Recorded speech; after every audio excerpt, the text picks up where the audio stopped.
Rahma Maida, mahasiswa Universitas Indraprasta PGRI semester 3 Prodi Bimbingan dan Konseling. Dan video kali ini saya akan melakukan proses konseling bersama sahabat saya.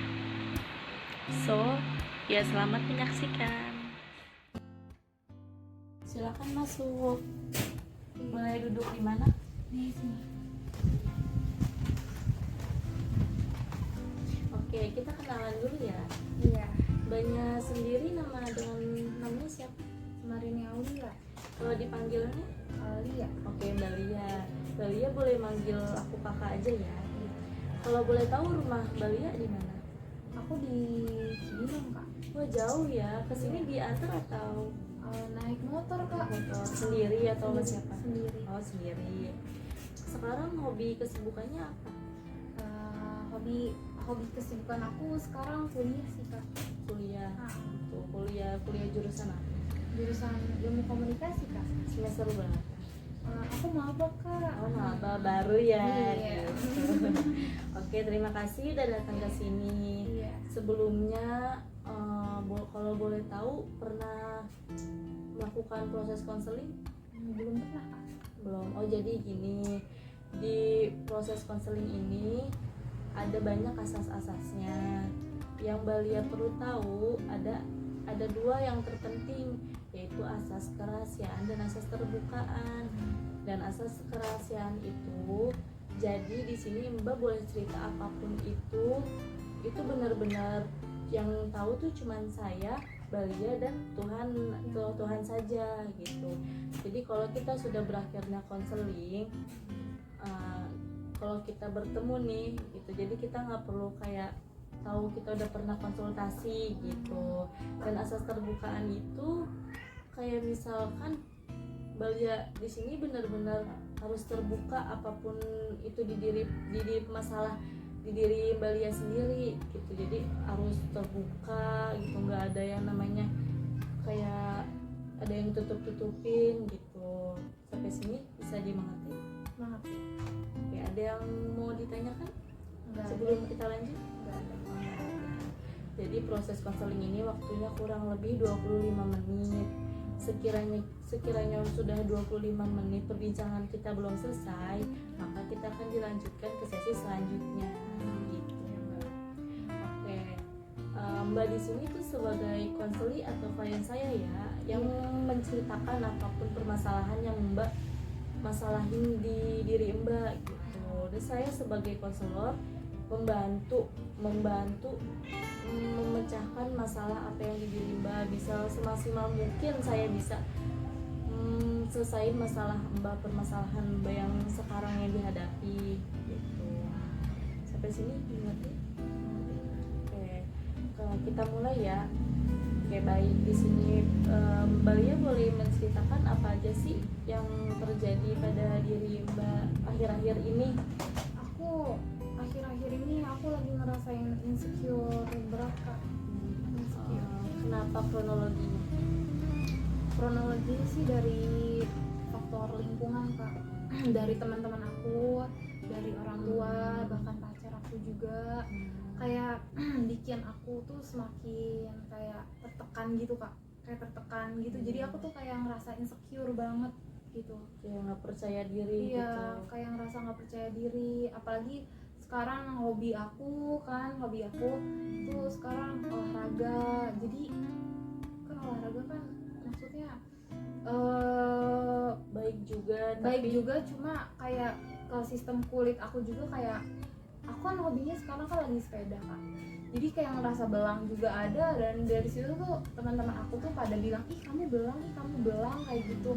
Itu yang membuat aku tuh jadi semakin kayak ngerasa nggak pede, kayak ngerasa semakin di sekeliling lingkungan aku tuh kayak susah buat nerima gitu, Kak. Oh, itu kan soal tentang kayak kulit belang gitu Iya. kan ya. Tapi kalau dengan dari muka pribadi sendiri apa bagaimana? Iya, aku juga sama, Kak. Aku ngerasain insecure juga dari faktor sosial media juga, Kak.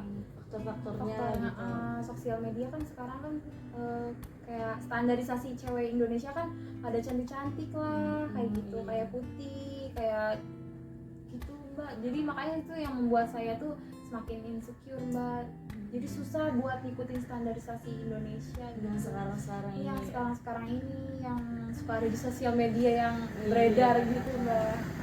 Dampak-dampaknya kalau boleh tahu? Wah dampaknya itu Mbak, bagi saya tuh buat pribadi saya tuh jadi overthinking banget Mbak. Susah tidur tuh, kayak suka nangis juga. Saya juga kan suka overthinking sama buat karir saya juga, insecure sama karir saya juga. Teman-teman saya udah di titik ini, saya juga insecure sama teman-teman saya yang udah berada di titik itu gitu. Saya kayak susah gitu Mbak. Itu yang membuat saya semakin bikin gak mau makan juga, nggak mau makan. Makin itu down gitu iya, ya. makin down menurut saya itu.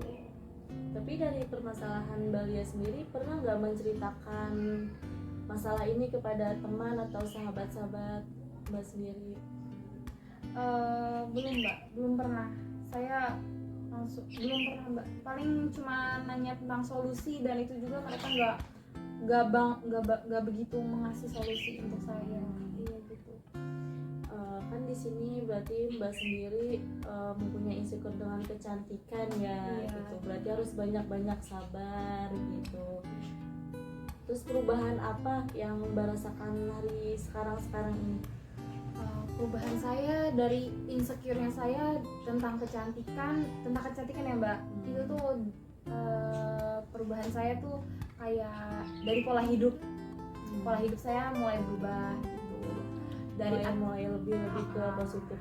iya, lebih positif lagi. Terus dari pola makan saya juga gitu. benar. Jadi bisa saya atur gitu. Iya. Saya atur. Terus dari perubahan secara karir sih Mbak, saya sedang berusaha sih Mbak. Kan dari situ kan saya harus lebih mencari ekonomi saya untuk lebih ya Mbak. Jadi itu yang membuat saya susah tapi bersemangat gitu Mbak. Iya, bersemangat untuk mencari pekerjaan yang freelance Iya, gitu. seperti itu. Iya. Samping-sampingan gitu Mbak. Iya. Iya. Terus dari kuliahnya Mbak sendiri, atau ada gangguan atau apa kegiatan di kuliah? Paling dari faktor, alhamdulillahnya sih nggak ada Mbak. Cuma dari faktor teman-teman aja yang membuat saya insecure gitu aja sih. Tapi itu yang membuat saya semakin semangat sih Mbak. Gitu, iya. Iya, jadi solusi dari insecure Mbak sendiri itu harus berpikir yang positif. Iya. Mbak juga pasti punya kekurangan, punya kelebihan gitu. Jadi kekurangan bisa ditutupin sama kelebihan Mbak gitu. Berpikir yang lebih positif gitulah Iya. gitu. Terus juga lebih mementingkan pekerjaan yang menyenangkan. Jangan misalnya kayak Mbak juga dampaknya juga kan tidur malam gitu, suka overthinking, nangis-nangis, pola makannya juga kurang. Banyak Iya, sendiri juga kan berarti harus sudah tahu berarti pola makannya harus lebih sehat lagi. Gitu, lebih nyenengin positif kehidupan lagi gitu, lebih ke dalemin gimana ya, kayak lebih ke positif, jangan mendengarkan apa kata orang lain gitu loh. Jadi kalau orang lain berkata apa, ih Mbak ini jerawatan gitu kan ya, jangan memikirkan, intinya kan juga orang juga punya kekurangan juga. Dia yang ngomong kayak begitu juga pasti dia punya kekurangannya, tapi kita nggak tahu. Jadi ya intinya udah nggak usah dengerin apa kata orang lain gitu. Pada konseling hari ini apakah ada yang mau diceritakan lagi?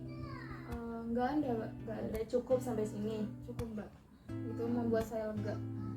Udah benar-benar cukup. Cukup Mbak. Jadi solusi yang Mbak kasih menurut saya itu udah kunci bagi saya. Jadi harus tetap semangat dan lebih percaya diri lagi, jangan mendengarkan apa kata orang lain. Jadi nggak usah ngedengerin kata orang lain ya Mbak. Dan nggak usah dengerin apa kata orang lain, terserah. Jadi kita lebih ke self love kita aja. Iya, gitu. benar Mbak.